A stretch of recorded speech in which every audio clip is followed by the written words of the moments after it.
Israel is defending itself on 7 fronts.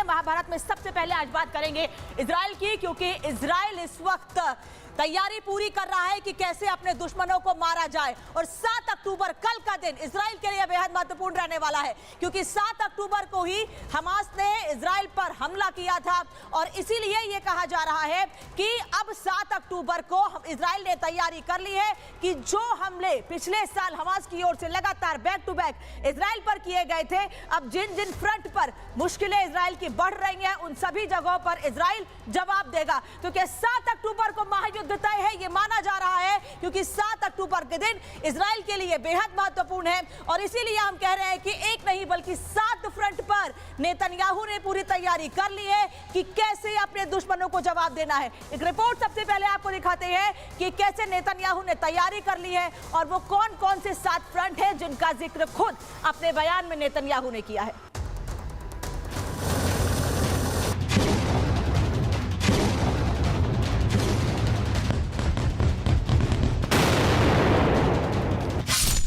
अक्टूबर महायुद्ध का डर।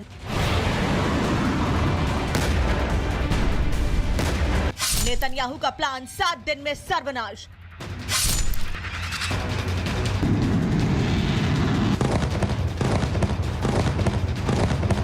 जंग में नेतन्याहू तैयार, 7 फ्रंट से वार।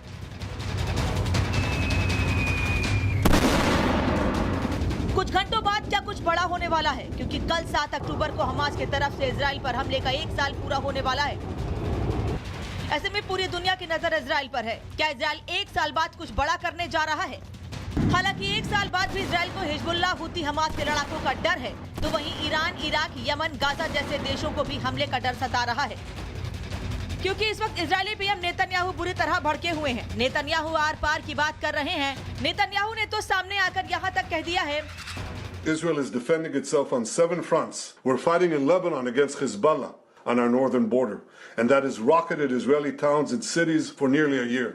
We're fighting against the Houthis in Yemen, and we're fighting against Iran. We're fighting against terrorists in Judea and Samaria. We had militias in Iraq and Syria. In 7 front का नाम लेकर Netanyahu ने फ्रांसीसी राष्ट्रपति Emmanuel Macron को कड़ा संदेश तो दिया है। साथ ही ये कड़ा संदेश उन सब देशों के लिए भी है जो आतंकवाद का साथ देते हैं। नेतन्याहू ने साफ कह दिया है कि इजराइल फ्रांस या उसके समर्थन के बिना भी युद्ध जीत जाएगा। ईरान और इजराइल के बीच जैसे जैसे तनाव बढ़ता जा रहा है, दुनिया भी 2 धड़ों में बढ़ती जा रही है। और ये बात ईरान के सुप्रीम नेता अयातुल्लाह खामनेई अच्छी तरह से जानते हैं कि इजराइल शांत बैठने वाला नहीं है। और इसीलिए ईरान में इजराइल के हमले को देखते हुए ईरानी सेना को हाई अलर्ट पर रखा गया है। सेना को निर्देश दिए गए हैं कि वो 24 घंटे अलर्ट मोड पर रहे। इसके अलावा ईरान में तेल डिपो और हथियारों की सुरक्षा भी बढ़ा दी गई है। ऐसे में सवाल यह है कि नेतन्याहू की तरफ से दिए गए बयान के मायने क्या हैं? क्या 7 फ्रंट पर इजराइल कुछ बड़ा करने वाला है? क्योंकि 7 फ्रंट और 7 अक्टूबर दोनों ही डराने वाले हैं। क्या दुनिया तीसरे विश्व युद्ध के मुहाने पर खड़ा हो गया है? Bureau report, Republic Bharat. और नेतन्याहू ने जिन 7 फ्रंट की बात की है वो आपको एक नक्शे के जरिए दिखा देते हैं कि कैसे नेतन्याहू इन 7 फ्रंट पर मुकाबले की तैयारी कर रहे हैं। उसमें सबसे पहला फ्रंट है लेबनान, क्योंकि लेबनान में हिजबुल्लाह के आतंकियों को खत्म करने के लिए इजराइल लगातार बड़े कदम उठा रहा है। और इजराइल का यह साफ कहना है कि 1 लाख 1.5 लाख जितने भी लड़ाके हैं उनको मार गिराया जाएगा। दूसरा फ्रंट कौन सा, जल्दी से दिखा दीजिएगा जल्दी से, कि दूसरा फ्रंट जिस पर लड़ाई की तैयारी इजराइल ने कर रखी है वो है वेस्ट बैंक, जो गाजा से लगा हुआ इलाका है वेस्ट बैंक, जिसे लगातार अपने कब्जे में करने की कोशिश इजराइल की ओर से की जाती है, लेकिन वहां पर इजराइल की मुश्किलें बढ़ती जा रही हैं। गाजा पट्टी, जहां पर इजराइल की सेना पहले ही एंटर कर चुकी है और जमीनी ऑपरेशन वहां पहले ही शुरू कर दिए गए हैं। गाजा पट्टी तीसरा वो फ्रंट है। और चौथा फ्रंट जल्दी से आपको बता देते हैं, चौथा फ्रंट कौन सा है जहां पर इजराइल की मुश्किलें बढ़ रही हैं, लेकिन इजराइल लड़ने के लिए पूरी तरह से तैयार, और वो है यमन, यानी हूती लड़ाके जो लगातार इजराइल की मुश्किलें बढ़ा रहे हैं। और इसके अलावा ईरान, क्योंकि ईरान में खामनेई की हुकूमत है और खामनेई ने साफ कह दिया है इजराइल का नाम लिया बिना कि दुश्मन को जवाब देना है, दुश्मन हमको बांटना चाहता है, क्योंकि नसरुल्लाह के जनाजे में यह साफ बात उसने कही और दुनिया भर के मुसलमानों को एकजुट होने का आह्वान किया था। इराक जहां पर कताइब हिजबुल्लाह है, वहां से भी मुश्किलें बढ़ रही हैं और खुद इजराइल के प्रधानमंत्री नेतन्याहू ने यह बात लोगों को संबोधित करते हुए कही है कि ये 7 फ्रंट है जिन पर लड़ाई के लिए हमको पूरी तरह से तैयार रहना है। और 7वां सीरिया, जहां पर लेबनान सीरिया बॉर्डर पर हमले इजराइल के लगातार जारी, और वो है बद्र ऑर्गेनाइजेशन। यहां पर भी इजराइल लगातार हमले कर रहा है और अपने दुश्मनों को बता रहा है कि कैसे 7 फ्रंट पर तैयारी कर ली है इजराइल ने अपने दुश्मनों को जवाब देने की। अब एक और तस्वीर आपको दिखाते हैं कि किस तरह से इजराइल की हिट लिस्ट तैयार हो चुकी है। इन 7 फ्रंट पर लड़ने की तैयारी के साथ साथ इजराइल ने अपनी हिट लिस्ट पूरी तरह से तैयार कर ली है, लेकिन उसके पहले आपको दिखाएंगे कि कैसे हमले का डर अब इजराइल को सता रहा है। यही वजह है कि इजराइल ने अपने पूरे एयर स्पेस को बंद कर दिया है, यानी इजराइल में ना कोई जा सकता है ना कोई वहां से निकल सकता है। ये तस्वीर आपको दिखा रही हूं, आप समझिए कि पूरा एयर स्पेस इजराइल ने अपना बंद कर दिया है। और आज से रही, जिस दिन ईरान ने इजराइल पर हमला किया था उस दिन ही इस एयर स्पेस को पूरी तरह से बंद कर दिया गया था। और इजराइल के साथ साथ ईरान ने भी कुछ घंटों के लिए अपने एयर स्पेस को हमलों के बाद, जबकि ईरान ने इजराइल पर हमला किया था, लेकिन उसके बाद भी ईरान ने भी कुछ घंटों के लिए अपने एयर स्पेस को बंद कर दिया था। लेकिन इस बीच इजराइल ने 7 फ्रंट पर लड़ाई के साथ साथ अपनी हिट लिस्ट भी तैयार कर ली है। उस हिट लिस्ट में कौन कौन है ये भी आपको बता देती हूं। IRGC चीफ हुसैन सलामी, जो कि ईरान की जो मुख्य सेना है उससे अलग है, उसका चीफ है, और ये ऐसी आर्मी है ईरान की जो सीधे सीधे अपर लेवल पर जवाब देने के लिए तैयार रहती है। और दूसरी हिट लिस्ट में है, अगला टारगेट जो है वो है सुप्रीम लीडर ईरान का अयातुल्लाह खामनेई, जिसको मारने के लिए तैयारी कर रखी है। और ये अगला टारगेट है इजराइल का, जिसे खत्म करने की तैयारी इजराइल ने कर रखी है। तीसरा बड़ा टारगेट कौन सा है इजराइल का, ये भी आपको बताते थे अगला टारगेट, और ये अगला टारगेट है इस्माइल कानी, जो कि खुद फोर्स का चीफ है। इस्माइल कानी, जिसको इजराइल मारने की तैयारी कर रहा है, उसकी फहरिस्त में ये नाम भी शामिल है। और चौथा जो सबसे बड़ी चुनौती है इजराइल की सेना के सामने, वो है याह्या सिनवार, जो कि हमास का चीफ है। वो चुनौती क्यों है इजराइल के सामने ये आपको बता देती हूं, क्योंकि इसको मारने के लिए इजराइल की ओर से खुद कह दिया गया है कि हमने कई बार कोशिशें की हैं, लेकिन हम उसको अब तक मार नहीं सके हैं। क्यों नहीं मार सके हैं ये आप उस तस्वीर में दिखाते हैं। दरअसल याह्या सिनवार जो टनल के अंदर, क्योंकि हमास की यह खासियत है कि टनल के अंदर ही हमास के आतंकी रहते हैं, तो ऐसे में यह शख्स आगे बढ़ता है, लेकिन इसके साथ हमेशा छोटे बच्चे या फिर वो होस्टेजेस होते हैं जिसको 1 साल पहले इजराइल से लेकर गए थे। लेकिन ये याह्या सिनवार, जिसके हाथ में हमेशा एक बैग होता है, ये कहा जाता है कि इस बैग में डायनामाइट होते हैं, विस्फोटक होते हैं। अगर इस पर IDF की ओर से हमला किया जाता है, छोटे छोटे बच्चे जिनको बंधक बना लिया है, जिनके परिवार के लोगों को बंधक बना लिया है, उसको मार गिराना बड़ी चुनौती है। कि अगर याह्या सिनवार को निशाना IDF ने बनाया तो इन बच्चों को, इन होस्टेजेस को, जो इजराइल के रहने वाले हैं, उनको भी नुकसान हो सकता है।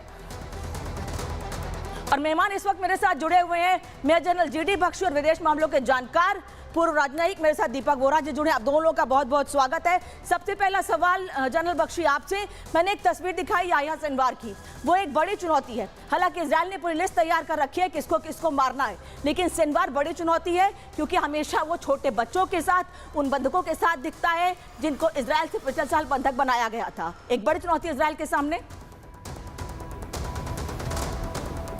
बेशक एक इजराइल, जैसे आपने अच्छा बयान दिया कि वो 7 फ्रंट पर लड़ रहा है, 7 अलग दुश्मनों से, 3 एचिस से, सीरिया इराक के जो शिया मलीशिया है उनसे, और उसके अलावा अब ईरान से सीधे सीधे उसकी टक्कर है। तो ये जो लड़ाई में पैराडाइम शिफ्ट हुआ है, अभी तक ये प्रॉक्सी वॉर थी, यानी ईरान अपने जो प्रॉक्सीज के ज़रिए इजराइल से लड़ रहा था। अब दोनों के बीच में डायरेक्ट क्लैश आ गया है, अब दोनों के बीच में डायरेक्ट क्लैश हो गया है, और इसके चलते जो है ये लड़ाई बहुत भीषण हो सकती है।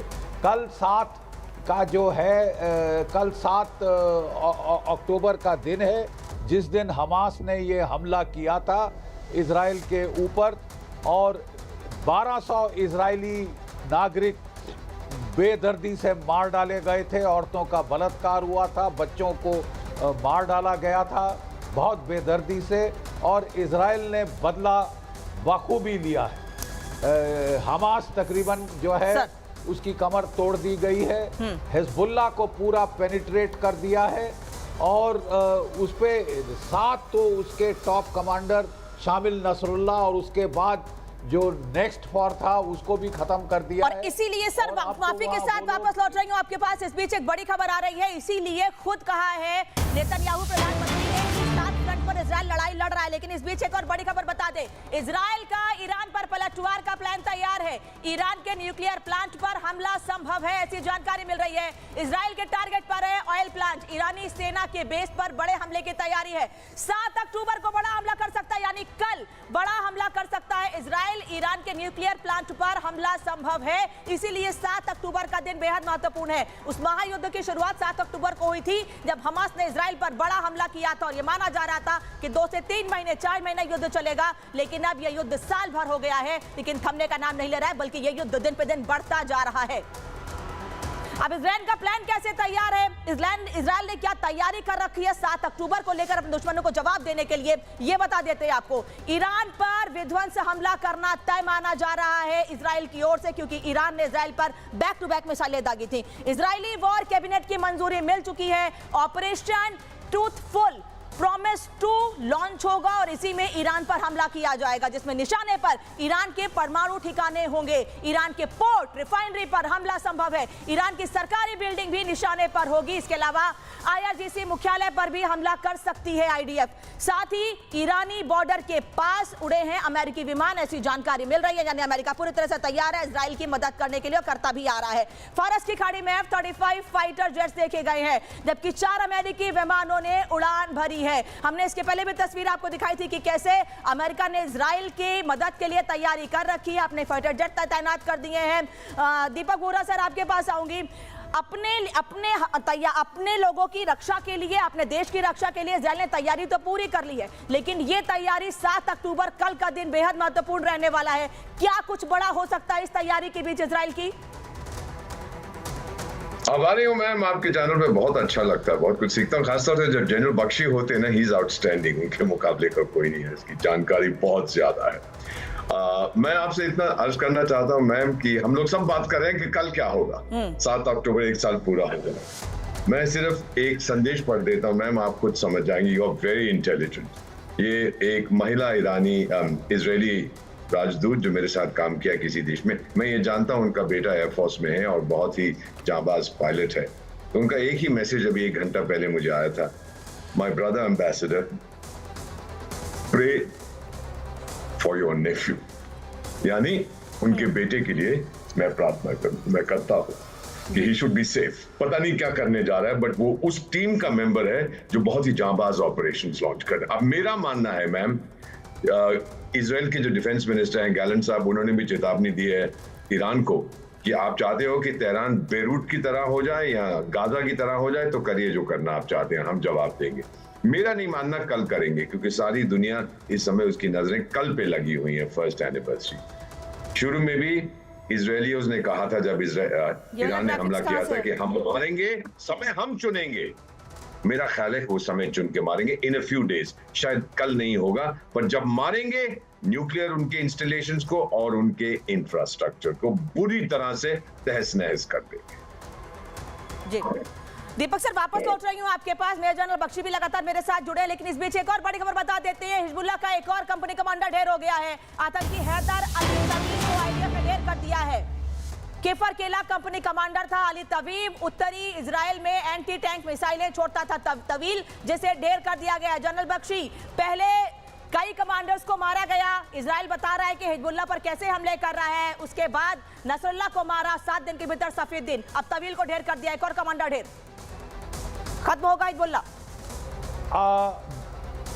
देखिए, एक कमांडर के पहले जाने के पहले मैं कमेंट करना चाहूँगा कि ये जो कल बात हो रही है 7 अक्टूबर को इजराइल रिटेलिएट करेगा, मैं एम्बेसडर वोरा साहब से बिल्कुल सहमत हूँ। ये बहुत ऑब्वियस है, बहुत ही ऑब्वियस है। सब लोग फुल अलर्ट पे हैं, सारे के सारे अपने एयर स्पेस को बंद करके बैठे हुए हैं, कल का इंतज़ार कर रहे हैं। मेरा ख्याल कल जो पलटवार होगा वो ज़्यादा हमास और हिजबुल्लाह और हौती पे होगा। एंड ईरान को मेरा ख्याल वो कल का दिन बहुत ऑब्वियस बन जाता है। It is too patently obvious and you would like your enemy to be not so ready to meet you. मतलब ये बात हो गई कि मैं आ रहा हूं, अब बिल्कुल तैयार हो जाओ और निशाना लेके बैठ जाओ, ऐसा नहीं होगा। क्या स्ट्राइक करेगा इजराइल, ये बहुत जरूरी है। किस चीज को स्ट्राइक, क्या टारगेट सेट स्ट्राइक करेगा? सबसे पहले तो अगर इजराइल का बस चले तो वो जो न्यूक्लियर कैपेबिलिटी को निस्तनाभूत करना चाहेगा।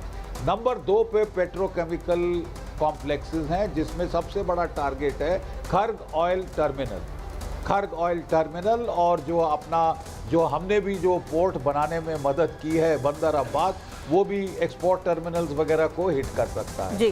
राइट। और तीसरा जो सेट ऑफ टारगेट्स है जो कि ज़्यादा लाइकली है, वो है command and control targets. Iranian revolutionary guard core का हेडक्वार्टर, उनके टॉप आला कमांडर, उनके एयर बेसिस, उनके मिसाइल साइट्स, मिसाइल साइलोज, उनके जो ड्रोन और मिसाइल के मैन्युफैक्चरिंग प्लांट्स। प्रॉब्लम देखिए इसमें एक आएगी, बहुत समझना ज़रूरी है, नाजुक मोड़ है इतिहास का, समझना ज़रूरी है। Israel because of the distance to Iran, उसको कोई ज़्यादा ज़बरदस्त अटैक करने के लिए उसको अमेरिका की हेल्प की ज़रूरत है। अगर वो सदर्न रूट से जाते हैं समुद्र ताकि किसी और देश को ना पार करना पड़े, तो उनको मिड एयर रिफ्यूलिंग चाहिए। ये मिड एयर रिफ्यूलिंग केवल जो है अमेरिका वही। सर आपने अमेरिका का जिक्र किया, आई एम सॉरी सर मैं रोक रही हूं आपको, क्योंकि आप लोगों की बातें अच्छी हैं और जो बता रहे हैं बहुत इंफॉर्मेटिव चीजें हैं, लेकिन इस बीच आपने अमेरिका का नाम लिया तो बता दूं कि इजराइल को FBI ने भी सतर्क कर दिया है। एक तरफ अमेरिका लगातार कह रहा है कि इजराइल की मदद करेंगे हर तरीके से, लेकिन वहीं दूसरी ओर अब इजराइल को अमेरिका ने अलर्ट कर दिया है और यह बता दिया है कि किस तरह से अलर्ट रहना है, क्या तैयारियां इजराइल को करनी है आने वाले समय को लेकर, क्योंकि अमेरिका एक तरफ तैनाती कर रहा है इजराइल की मदद के लिए, वहीं दूसरी ओर जैसा कि जनरल बख्शी ने भी कहा कि दूसरे देश तक जाने के लिए, हमला करने के लिए एयर रिफ्यूलिंग की जरूरत पड़ेगी और उसमें सिर्फ और सिर्फ अमेरिका मदद कर सकता है। लेकिन अमेरिका की खुफिया एजेंसी FBI ने इजराइल को क्या अलर्ट किया ये आपको बता देती हूं। इजराइल को FBI ने सतर्क कर दिया है और यह कहा है कि इजराइल पर हमले का अलर्ट है, यानी आने वाले समय में इजराइल पर और हमला हो सकता है। ईरान ने हमला भी किया है, लेकिन आने वाले समय में अटैक और हो सकते हैं। FBI ने यह अलर्ट जारी किया, अमेरिका की खुफिया एजेंसी ने अलर्ट जारी किया है इजराइल को तैयार रहने के लिए, कि इजराइल कह रहा है हर फ्रंट पर लड़ने के लिए तैयार है। ईरानी प्रॉक्सी हमला कर सकते हैं, ईरान की तरफ से प्रॉक्सी हमला किया जा सकता है। प्रॉक्सी गुट हमले की फिराक में है ईरान, जिसकी तैयारी ईरान ने पूरी तरह से कर ली है, लेकिन नेतन्याहू कह रहे हैं कि हम भी हर फ्रंट पर हर तरह के हमले के लिए, युद्ध के लिए पूरी तरह से तैयार हैं। इस बार हमला बड़ा हो सकता है, यानी 3 से 4 दिन पहले जो बैकपैक मिसाइलें दागी गई थी उससे भी बड़ा हमला इस बार हो सकता है। इजराइल को सतर्क रहने की जरूरत है, इसीलिए अमेरिका की खुफिया एजेंसी FBI ने अलर्ट किया है इजराइल को। कल हमास हमले का 1 साल पूरा होना है और इसीलिए कहा जा रहा है कि इजराइल अलर्ट रहे, लेकिन इजराइल ये कह रहा है, इजराइल की ओर से संकेत मिल रहे हैं कि 7 अक्टूबर को लेकर इजराइल ने भी तैयारी पूरी कर ली है।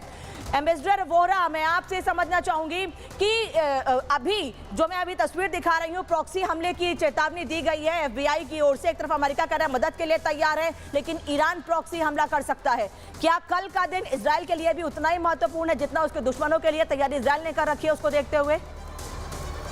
100% जो पहला हमला हुआ था 7 अक्टूबर की आप बात कर रहे हैं 2023 को, वो प्रॉक्सी हमला था। उसके बाद हूथियों का प्रॉक्सी हमला हुआ, उसके बाद हिजबुल्लाह का प्रॉक्सी हमला हुआ, फिर ईरान ने डायरेक्ट अटैक किया, यानी अनडिक्लेयर्ड वॉर। तो जैसे जनरल बख्शी साहब ने कहा है कि कल वो सीधा नहीं मारेंगे मैम, क्योंकि ये तो बहुत स्पष्ट है कि सब लोग कह रहे हैं कि वो आएंगे। हाँ, प्रॉक्सी हमला कल होगा, हो ना हो, इजराइल वो बहाना लेगा कि और ठोकेगा हिजबुल्लाह को और मारेगा हमास को, और वे अमेरिकन जो हैं वो हूथियों को पिटाई करेंगे। ये बना रहे हैं कि तैयार हो जाओ, पब्लिक ओपिनियन, मीडिया ओपिनियन, कि इजराइल पर हमला होगा। और अगर इजराइल ने सारी हदें पार कर ली अपनी रक्षा के लिए, तो फिर हमें मत कहना कि आपको नहीं बताया था। I have seen this game before ma'am, मेरे करियर में। जनरल बख्शी, आपसे रिएक्शन चाहूंगी इस पर, क्योंकि जैसा हम कह रहे हैं कि इजराइल तैयारी कर रहा है अलग अलग फ्रंट पर, तो ईरान ने भी तैयारी कर रखी है क्या? जो चेतावनी, जो अलर्ट जारी किया गया FBI से, उसको लेकर इजराइल को तैयार रहने की जरूरत है। हालांकि दावे इजराइल के हैं कि हम पूरी तरह से तैयार हैं किसी भी फ्रंट पर। देखिए, मैं एक चीज़ आपको बताना चाहता हूँ कि सारी ज़िंदगी मेरी ये टेररिस्ट ग्रुपों से लड़ते गई है। ये जो एनिवर्सरीज होते हैं ना, ये टेररिस्ट ग्रुप ज़्यादा मनाते हैं, बट इजराइल इतना एनिवर्सरीज पे नहीं जाता, वो ऑपरेशनल सरप्राइज पे जाता है। और जो FBI की तरफ से वार्निंग आई है, मेरा ख्याल अभी ईरान हिमाकत नहीं करेगा कि वो दूसरे के बाद तीसरा अटैक कर दे, फिर तो उसकी तबाही निश्चित है। फिर तो उसकी तबाही निश्चित है। वो इंतजार कर रहा है कि इजराइल क्या करता है, फिर मैं उसका पलटवार मैं करूंगा। ठीक है, अब सवाल सीधा खड़ा होता है दर्शकों के सामने कि इजराइल क्या कर सकता है। मेरे हिसाब से इजराइल के पास 3 बड़े ऑप्शंस हैं।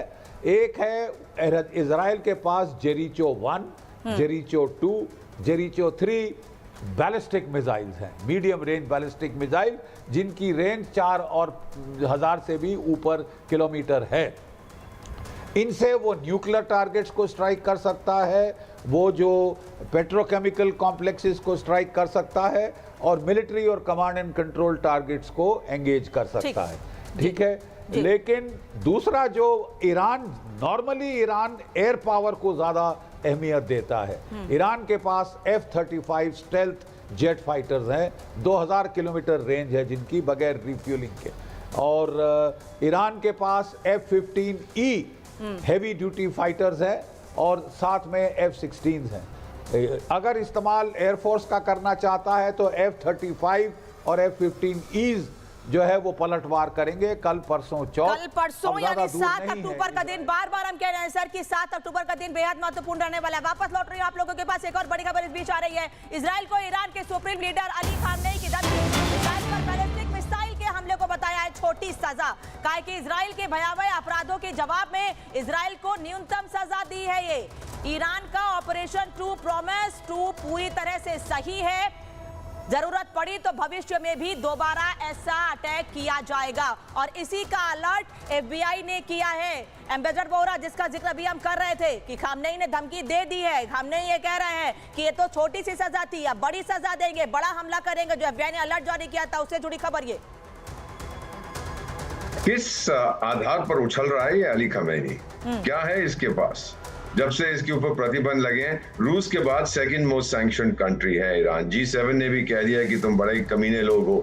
और आपको ये भी पता है फ्रांस के राष्ट्रपति ने पहले बयान दिया कि जो इजराइल करने जा रहा है वो ठीक नहीं है, एटसेट्रा एटसेट्रा, इजराइल को हथियार नहीं देने चाहिए। फिर नेतन्याहू साहब ने बोला शेमफुल, शर्म आनी चाहिए आप लोगों को ये बात करते हो। तो तुरंत मैम सुनिएगा, तुरंत जो एलिजे पैलेस है, इमेजिन, मैं उसको मैकरोनी कहता हूँ, मैक्रोन साहब के दफ्तर ने क्या बोला, नहीं हमने, हमारा मतलब ये नहीं था, हमारा मतलब था कि जब भी कोई जंग होगी हम इजराइल के साथ होंगे। क्या ये लोग इतने कंफ्यूज हो गए हैं, खुद बातें करते हैं। क्योंकि टोटल जो फ्रेंच कंपनी है वो भी हेविली इन्वॉल्व है ईरान के ऑयल इंडस्ट्री में, एटसेट्रा एटसेट्रा। उन्होंने वो लगाए नहीं है प्रतिबंध, चुपचाप से अलग से वो काम कर रहे हैं, तो उनको भी डर लगा हुआ है। पर मेरा मानना है कि ये ईरान के इंफ्रास्ट्रक्चर को पहले मारेगा। 15 साल पहले पहला example of cyber warfare general साहब पूरी दुनिया में, जब स्टुक्सनेट वर्म ने ईरान के कंप्यूटर्स को ध्वस्त कर दिया था जो उसके न्यूक्लियर प्रोग्राम में लगे। First time in human history की साइबर वॉरफेयर हुआ था। तो मेरा मानना है कि पहले वो करेगा पूरी तरह से इनके इंफ्रास्ट्रक्चर को बर्बाद, और अल्टीमेटली मैम इजराइल की जिंदगी, उसका भविष्य इस बात पर है कि ईरान के पास न्यूक्लियर हथियार ना हो। पाकिस्तान मैम सरप्राइजिंगली वो भी यही चाहता है कि कोई दूसरा इस्लामिक मुल्क ना हो जिसके पास इसीलिए सर इजराइल की ये तैयारी है कि ईरान के जो परमाणु हथियार बनाने की फैक्ट्री है, जहां पर परमाणु हथियार बनाए जा रहे हैं, जहां पर तैयार किए जा रहे हैं, वहां पर अटैक किया जाए, वहां की ऑयल रिफाइनरी पर हमले किए जाए। इसीलिए इजराइल तैयारी कर रहा है, और यह संभव भी है कि 7 अक्टूबर या उसके बाद हमले हो। जनरल बख्शी, आ रही हूं मैं आपके पास एक और बड़ी खबर। ईरान की सेना के हवाले से बड़ी खबर है कि ईरान की सेना ने लंबी हिट लिस्ट बना ली है, इजराइल के अंदर टारगेट की लिस्ट तैयार कर ली है। इजराइल की कार्रवाई पर निर्भर होगी प्रतिक्रिया बता दें आपको। ये बड़ी खबर इस बीच ईरान की सेना के हवाले से ये बड़ी खबर आ रही है, क्योंकि ईरान ने भी तैयारी पूरी कर ली है इजराइल पर हमले की, और वो कह रहा है कि ये छोटी सजा है, आने वाले समय में सजा और दी जाएगी। ईरानी सेना ने लंबी हिट लिस्ट बना ली है। एक तरफ इजराइल की हिट लिस्ट हमने आपको दिखाई, लेकिन ईरान ने भी अपनी हिट लिस्ट तैयार कर ली है, इजराइल के अंदर टारगेट की लिस्ट तैयार कर ली है। जनरल बख्शी, कुछ आप कह रहे थे, और इस खबर पर भी रिएक्शन आपसे चाहूंगी कि एक तरफ तैयारी निकल रही है। इजराइल ने अपनी हिट लिस्ट तैयार कर ली जिसमें खामनेई जैसे, याह्या सिनवार जैसे नाम शामिल है। वहीं अब ईरान कह रहा है कि हमने भी एक लिस्ट तैयार कर ली है कि कैसे घर में घुसकर इजराइल पे हमले किए जाए, इनके लोगों को मारा जाए। हाँ देखिए, बात ऐसी है कि निर्णायक जो कैपिटल है इस वक्त वो तेहरान और तेल अवीव से भी ज़्यादा वाशिंगटन है। ठीक है, मैं आपको बता रहा हूँ कि एक बड़ा भारी कंस्ट्रेंट है। इजराइल को अगर बस चले तो वो निस्तनाभूत कर दे इनके न्यूक्लियर फैसिलिटीज़ और इनके पेट्रोकेमिकल कॉम्प्लेक्सेस। वो तो कह रहे हैं वजूद की लड़ाई। जो रोक लगा रहा है, जो अड़ंगे लगा रहा है, वो है अंकल सैम। जो बाइडेन कह रहे हैं 5 नवंबर को इलेक्शन आ रही है और हम लोग एक तो जो कमाला हैरिस मोहतरमा है वो काउंट कर रही हैं जो अरब्स और पैलेस्टीनियंस जो यूनाइटेड स्टेट्स में है एज अ वोट बैंक। ठीक है, और अगर वो इजराइल पे का जो हमला है ईरान पे उसमें शरीक होते दिखते हैं तो साहब वो वोट बैंक गई, नहीं शरीक होते दिखते तो जूइश वोट बैंक गई। ठीक है, वो बड़े असमंजस में है साहब, इसलिए गुहार लगा रहे थे जो बाइडेन साहब कि सीज फायर चाहिए, सीज फायर चाहिए, सीज फायर चाहिए। ठीक है, प्रॉब्लम यह है कि बाइडेन साहब लेम डक प्रेसिडेंट हो गए हैं।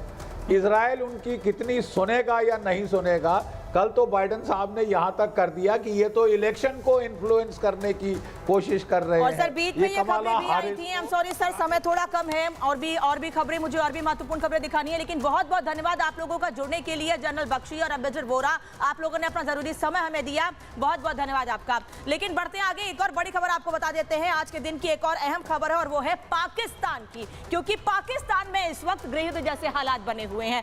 क्या स्थिति है पाकिस्तान में, क्यों गृहयुद्ध जैसे हालात बने हैं, क्यों ऐसा हम कह रहे हैं, बताएंगे आपको।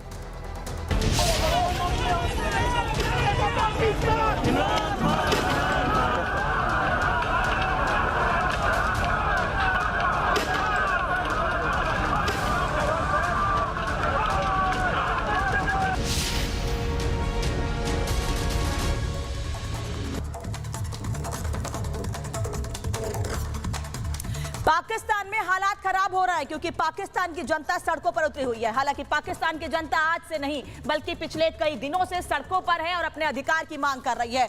और यहां पर जनता के साथ साथ अब बड़ी पॉलिटिकल फिगर, बड़े पॉलिटिकल फेसेस भी सड़कों पर नजर आ रहे हैं और वो इमरान खान की रिहाई की मांग कर रहे हैं। इसीलिए हम ये कह रहे हैं कि पाकिस्तान में गृहयुद्ध जैसे हालात हैं, क्योंकि पाकिस्तान में स्थिति पूरी तरह से खराब हो चुकी है, हालात वहां बेकाबू हो चुके हैं। इमरान की जंगे आजादी का आगाज हो चुका है कि जल्द से जल्द इमरान खान को जेल से बाहर लाया जाए। इस्लामाबाद, लाहौर सेना के हवाले कर दिया गया, वहां सड़कों पर सिर्फ और सिर्फ सेना के जवान दिख रहे हैं, लेकिन उसके बाद भी स्थिति काबू में नहीं आ पा रही है। 17 अक्टूबर तक तैनात रहेगी वहां पर सेना।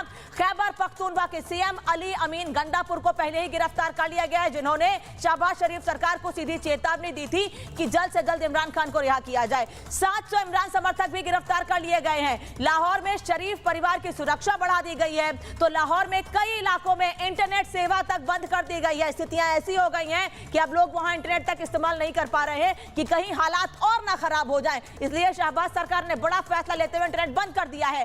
पाक में वहीं दूसरी ओर तैयारी है शिखर सम्मेलन की। एससीओ शिखर सम्मेलन की तैयारी पाकिस्तान ने कर ली है।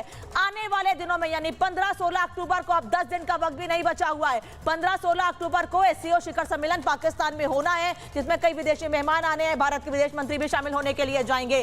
पाक कर रहा है एससीओ की मेजबानी, लेकिन इतनी मुश्किल से एक बड़ी मेजबानी पाकिस्तान को मिली है और वो भी पाकिस्तान के हाथों से जाती हुई दिख रही है, क्योंकि या पाकिस्तान उसकी तैयारी पूरी कर पाएगा या नहीं, ये सबसे बड़ा सवाल उठ रहा है। क्योंकि पाकिस्तान मेजबानी के लिए कह रहा पूरी तरह से तैयार है, लेकिन वहीं दूसरी ओर पाकिस्तान की हालत इतनी खराब है कि वहां पर लोग सड़कों पर उतरे हुए हैं। इतनी बड़ी जिम्मेदारी पाकिस्तान को मिलने के बाद वहां की स्थितियां लगातार खराब होती जा रही हैं। वहीं दूसरी ओर यह कहा जा रहा है कि जो गृहयुद्ध के हालात बने हुए हैं उसके पीछे इमरान खान की प्रेशर टैक्टिक्स काम आई है। इमरान खान ने प्रेशर पॉलिटिक्स की, प्रेशर के तकनीक अपनाई और वो अब काम आई है। क्यों? क्योंकि इमरान पर कोर्ट में सुनवाई टल गई है। ये इमरान खान के लिए अच्छी खबर, सुनवाई टली है। उनके लिए बुशरा बीवी के खिलाफ भी सुनवाई पूरी तरह से टल गई है। इसके अलावा तोशाखाना केस की कार्यवाही भी स्थगित कर दी गई है। 2 मामलों में आज सुनवाई होनी थी लेकिन स्थगित कर दी गई है एक में, और एक को मामले की सुनवाई टाल दी गई है। 7 और 8 अक्टूबर को अब मामले में सुनवाई होगी आगे, और उस बीच लोग सड़कों पर उतरे हुए हैं। वहीं 15-16 अक्टूबर का दिन जब एससीओ की समिट होनी है, बड़े मेहमान पाकिस्तान आने वाले हैं, तो वहां पाकिस्तान की सड़कों पर लोग उतरे हुए हैं और कह रहे हैं हमारे नेता यानी इमरान खान को रिहा कर दीजिए। और पाकिस्तान में इमरान खान ने जो रणनीति बनाई थी अपनी रिहाई के लिए अपने नेताओं के साथ बैठकर, वो तो काम आ रही है, लेकिन इस बीच पाकिस्तान, उनकी रणनीति काम आ रही है, लेकिन पाकिस्तान की स्थिति श्रीलंका और बांग्लादेश जैसी होती दिख रही है। क्यों ऐसे हालात बने हुए इस रिपोर्ट में देखिए।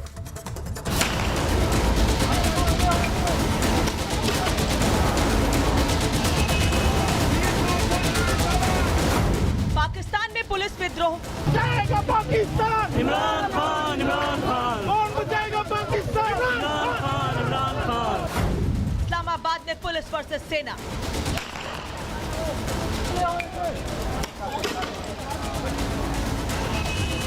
पाकिस्तान अब तक के सबसे बड़े संकट का सामना कर रहा है।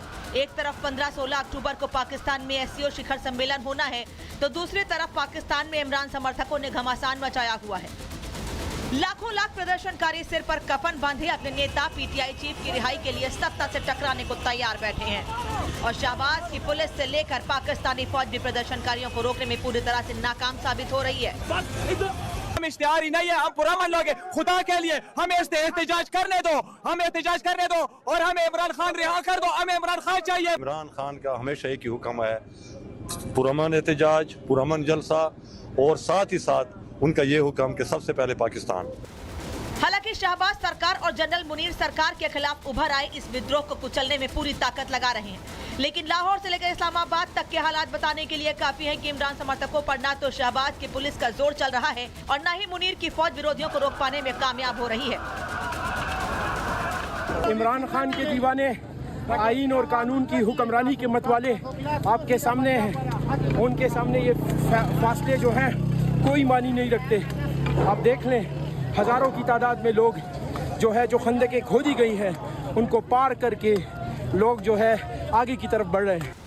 लेकिन इस बीच जो सबसे बड़ी खबर पाकिस्तान से निकल कर आ रही है और जो पाकिस्तान के पीएम और जनरल मुनीर की नींद उड़ा रही है, वो है पाकिस्तान में पुलिस विद्रोह। जी हाँ, मीडिया रिपोर्ट्स के मुताबिक पाकिस्तान में पुलिस विद्रोह हो गया है।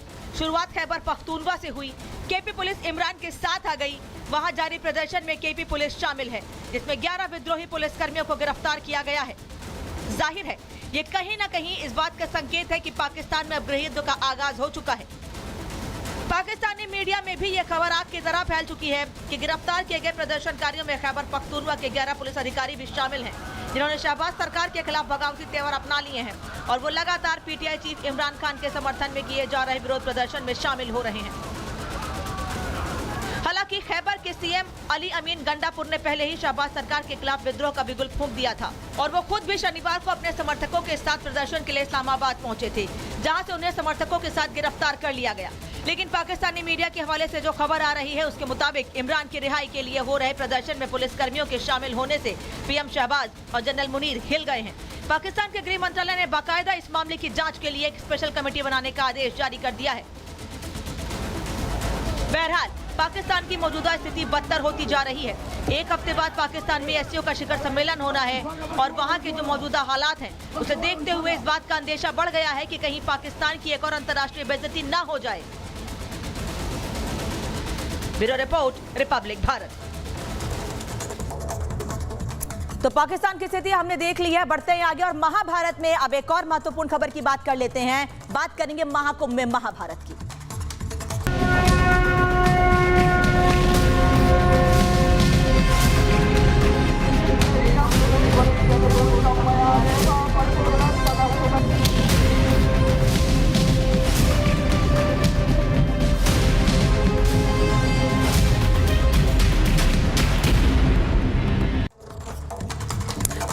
महाकुंभ पर महाभारत इसलिए क्योंकि तैयारी उत्तर प्रदेश की सरकार ने कर ली है महाकुंभ को लेकर। अगले साल महाकुंभ होना है, लेकिन उसको लेकर सरकार ने अभी से तैयारियां देखनी शुरू कर दी हैं। खुद मुख्यमंत्री योगी आदित्यनाथ प्रयागराज पहुंचे, वहां उन्होंने लेटे हनुमान जी के दर्शन किए और इसके अलावा उन्होंने साधु संतों से मुलाकात करके रणनीति तैयार की है कि आने वाले समय में यानी महाकुंभ को लेकर किस तरह से पूरे प्रयागराज को तैयार करना है, प्रयागराज को दुल्हन की तरह सजाना है, क्योंकि महाकुंभ में केवल देश भर के नहीं बल्कि विदेश के विदेशों से श्रद्धालु भी आते हैं, बड़ी संख्या में साधु संत भी आते हैं। और इस बैठक में इस तरह से बातचीत करके तमाम जगहों का निरीक्षण लेके मुख्यमंत्री योगी आदित्यनाथ ने कई महत्वपूर्ण निर्देश दिए और ये साफ कर दिया है कि महाकुंभ में कहीं किसी तरह की कोई लापरवाही बर्दाश्त नहीं की जाएगी और इसको लेकर अधिकारियों को पूरी तरह से तैयार रहना है। लेकिन इस बीच महाकुंभ में जो बैठक हुई है, एक तरफ मुख्यमंत्री ने तैयारियों को देखा है तो वहीं दूसरी ओर अखाड़ा परिषद ने एक बैठक की है। अखाड़ा परिषद ने अपनी बैठक में कई प्रस्ताव पास किए हैं और आने वाले समय में उसको लेकर जानकारी वो प्रशासन और सरकार को भी देना चाहते हैं।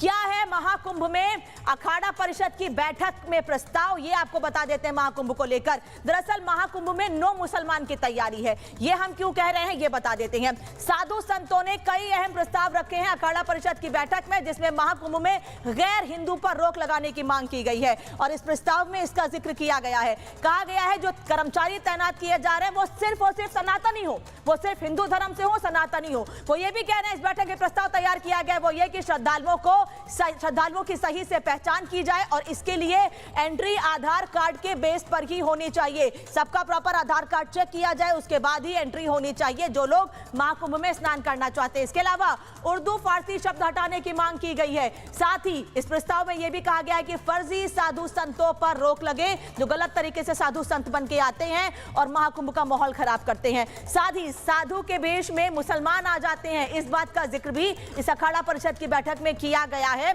और इसीलिए इस अखाड़ा परिषद की बैठक के बाद इन प्रस्तावों को मंजूरी दिए जाने को लेकर सरकार को तक अपनी बात पहुंचाने के लिए साधु संतों ने पूरी तैयारी कर ली है। लेकिन मुख्यमंत्री योगी आदित्यनाथ ने किस तरह से आज जाकर प्रयागराज में महाकुंभ की तैयारियों को देखा, अधिकारियों को क्या निर्देश दिए गए हैं, आने वाले समय में महाकुंभ को लेकर सरकार की ओर से और कौन बड़े कदम उठाए जाने वाले हैं जिससे कि आप महाकुंभ में जाएं तो कोई दिक्कत ना हो आपको। इस रिपोर्ट में देखिए कि क्या तैयारियां हैं महाकुंभ को लेकर जो अगले साल शुरू होने वाला है।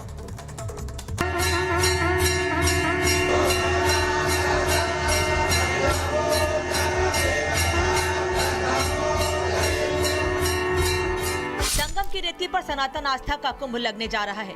लाखों की तादाद में संत और महात्मा त्रिवेणी में स्नान करेंगे, सनातन की अलख जगाएंगे।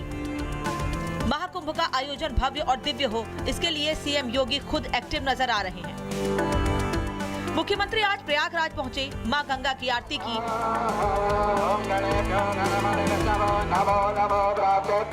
लेटे हुए हनुमान जी के दर्शन किए और अधिकारियों से कुंभ की तैयारी पर चर्चा की। वहीं प्रयागराज में अगले साल शुरू होने वाले महाकुंभ से पहले अखाड़ा परिषद ने सनातनियों और सनातन धर्म की रक्षा के लिए अपने तेवर कड़े कर लिए हैं। पिछले दिनों तिरुपति बालाजी को लेकर आई खबरों से सनातनी चिंतित हैं। यही वजह है कि संत समाज महाकुंभ की पवित्रता बनाए रखने के लिए पहले से ही तैयारी कर रहा है। जो लोग भी आएंगे वो सबका आईडी प्रूफ होना जरूरी है, आधार कार्ड होना जरूरी है, चाहे भगत हो, चाहे हमारे लोग हो, चाहे हरिगिरी कोई नकली चेहरा लगा के चले आवे, मांस लगा दे। महाकुंभ में संतों और यहाँ आने वाले श्रद्धालुओं की सुरक्षा के लिए भी अखाड़ा परिषद खासा संवेदनशील है।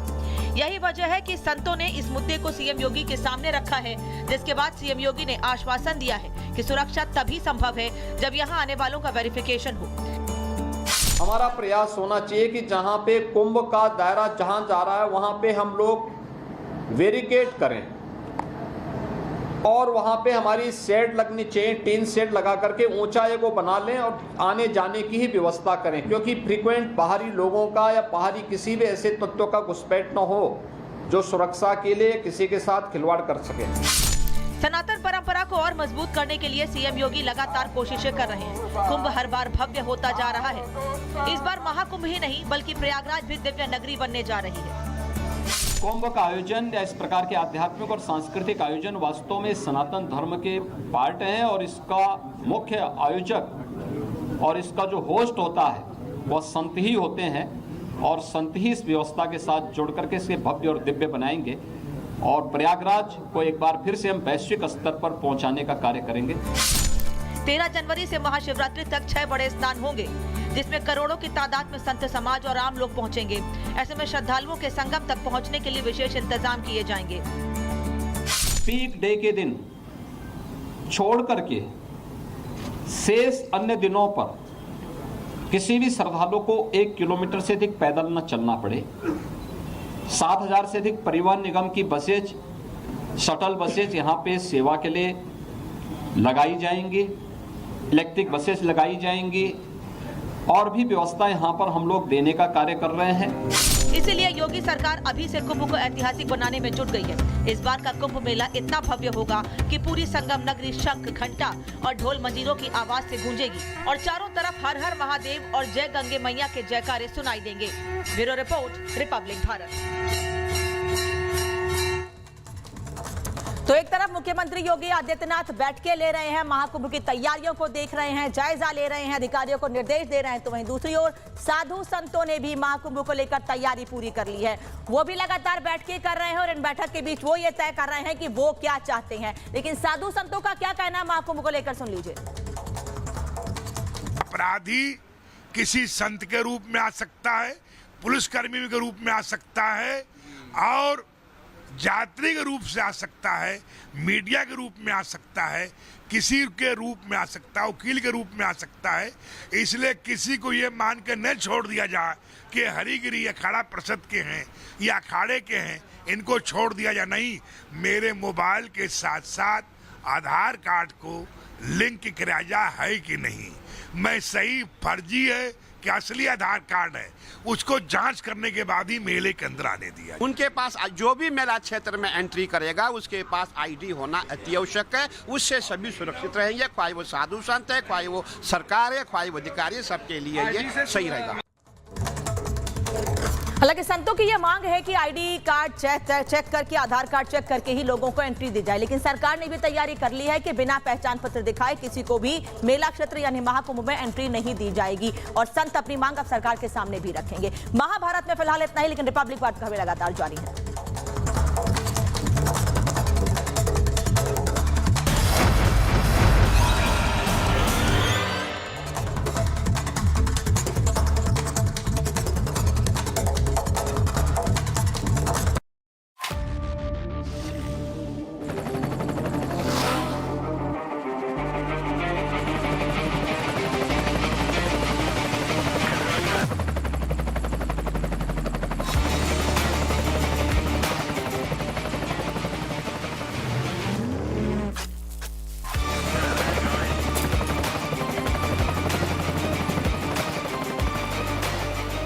Director, the taste of success. ये बड़ा फैसला लिया गया है, 8 अखाड़ों ने मिलकर ये बड़ा फैसला लिया है। इसके अलावा आपको बता दें कि शाही स्नान का नाम बदलकर राजसी स्नान किया गया है। जनवरी से प्रयागराज में महाकुंभ लगेगा। महाकुंभ मेले का आयोजन 12 साल में एक बार किया जाता है। जब सूर्य और चंद्रमा की मकर राशि में पहुंचता है तब ये महाकुंभ मेले का आयोजन किया जाता है और अब ये 2025 में जनवरी से लगेगा। लेकिन बड़ा फैसला ये 8 अखाड़ों का आया है कि महाकुंभ में आने वाले संतों को दी जाएगी आईडी। महाकुंभ में आने के लिए आधार कार्ड भी जरूरी रहने वाला है। और सबसे बड़ी बात देखिए, शाही स्नान इसको कहा जाता था, लेकिन अब शाही स्नान की जगह राजसी स्नान इसका नाम बदल कर दिया गया है। जनवरी से प्रयागराज में महाकुंभ लगने वाला है, जिसमें साधु संत, हजारों लाखों साधु संत प्रयागराज में पहुंचते हैं। ये 3 तस्वीरें आपको दिखा रहे हैं। देखिए आप किस तरीके से शाही स्नान नहीं, राजसी स्नान वहां पर किया जाएगा। 8 अखाड़ों की तरफ से ये फैसला लिया गया है, आईडी कार्ड लेना जरूरी होगा। संतों की तरफ से देखिए ये फैसला किया गया है